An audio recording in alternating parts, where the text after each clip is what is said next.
Here is another nice thing about elementary matrices. They're easy to invert.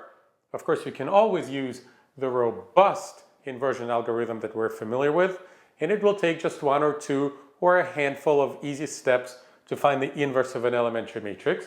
That's because it's that far away from the identity matrix. But it's even easier to do if you think of these matrices as actions, because then all you need to do is reverse the action or encode the reverse of the actions in a matrix. So let me give you an example. So consider this elementary matrix. Let's look at it from the columns point of view. It doesn't matter in this problem whether you use the columns or the rows point of view, because we're talking about the inverse. We know that the matrix and its inverse commute.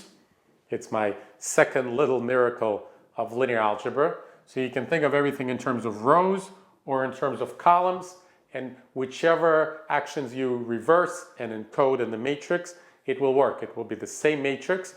It will be the inverse. So taking the columns perspective, this matrix is elementary because it's take the identity matrix and subtract 7 of the second column from the first.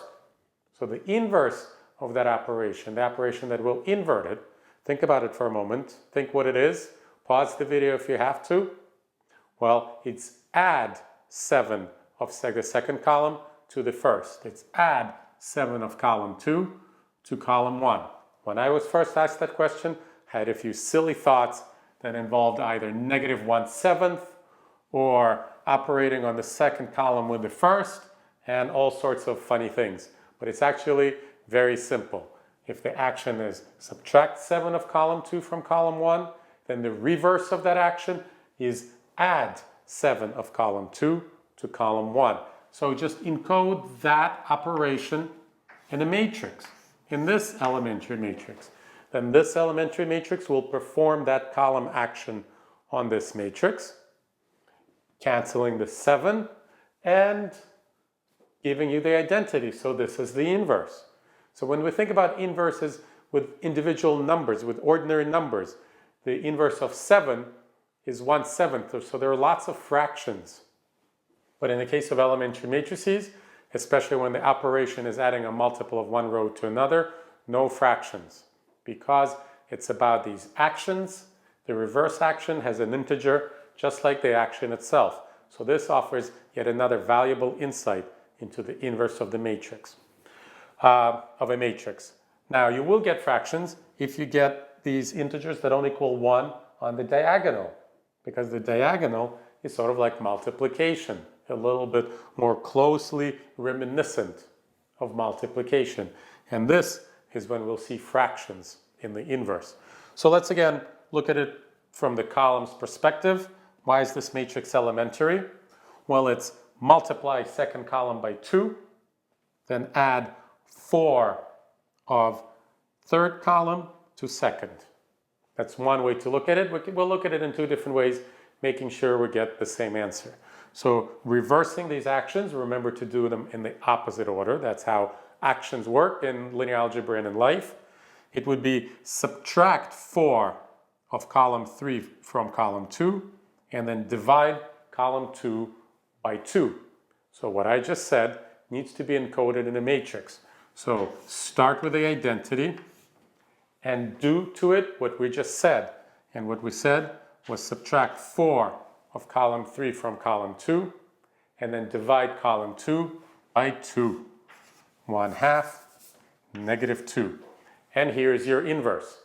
Let's take an alternative approach, still in terms of columns, but do the addition first and then the multiplication. So when you do the addition first, you have to add just 2 of column 3 to column 2. So that if you're visualizing it okay, so that in the second column you have 1, 2. You prep the second column for multiplication by 2. And if we want to get 2, 4, our intermediate result should be 1, 2.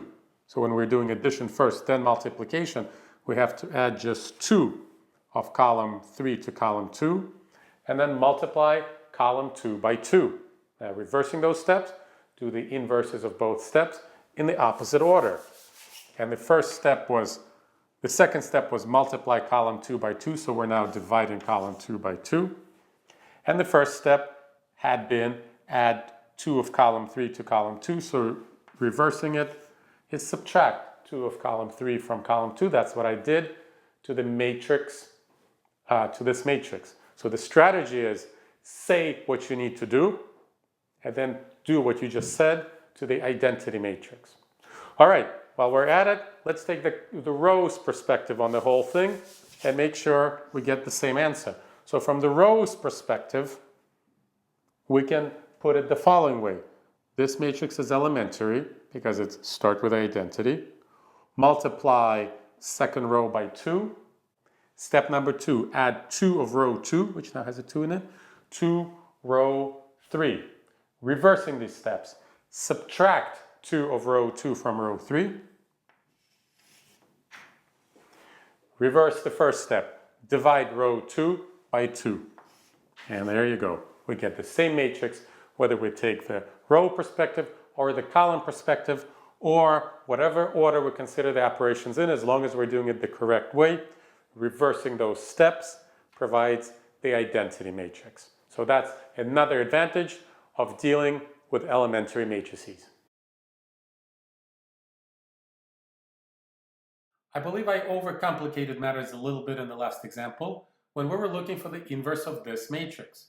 My suggestion was to analyze this matrix and determine the operations necessary to obtain this matrix from the identity, then reversing those steps and encoding those steps in another matrix. Well, actually, the first half of that recipe can be omitted altogether. My suggestion is to simply look at this matrix, use this matrix as your starting point, and analyze the steps necessary to convert this matrix to the identity matrix. And of course, these steps would include getting rid of this 4 and turning this 2 into a 1, which can be done by subtracting 4 of column 3 from column 2. That would eliminate this 4, and then dividing column 2 by 2. So starting with the identity, look at this matrix, determine the 2 necessary steps to convert it to identity, and apply those steps to the identity matrix. And the first step was subtracting 4 of column 3 from column 2, and the second step was dividing column 2 by 2. So there you go. We have obtained the same matrix simply by looking at our elementary matrix and determine the steps necessary to transform that matrix into the identity matrix, a much shorter recipe that leads to the same result. And we will practice this way of thinking in the next video, in which we consider over 30 elementary matrix exercises.